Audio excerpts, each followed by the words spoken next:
Dear students, welcome back. So here we can see the superior aspect of the mandible. As we know that the mandible is the largest of all the facial bones and it is highly mobile. And this mandible is having actually it is an arch shape, and at each ends it is having condyles called mandibular condyles, and these condyles is having lateral pole and medial pole. Here you can see the lateral pole and the medial pole very clearly, and this lateral pole can be palpable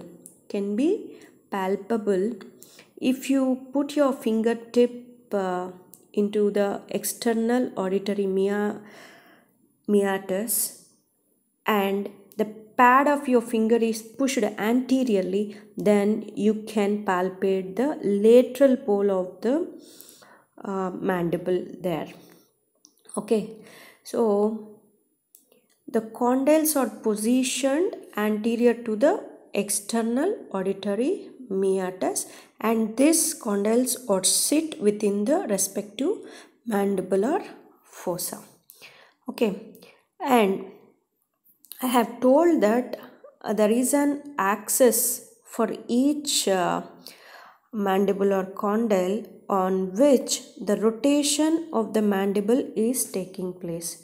So when we draw a line from lateral pole to the medial pole, if you extend it posteriorly, the two lines are going to intersect in front of the foramen magnum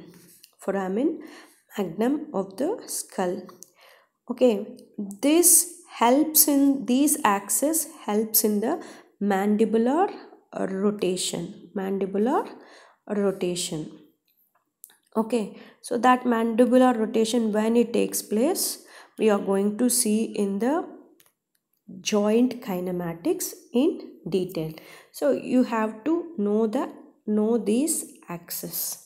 Okay, and also this mandible is having an attachment with the temporal bone on each posterior superior end, and this mandible also interact with the maxillae through the teeth which are present on the mandible. So the mandible is having some interactions with the temporal bone, that is the main interaction, that is forming a temporomandibular joint, and it is also interacting with the maxillary bone with the help of teeth. Okay, so this is about the superior view of the mandible. Thank you.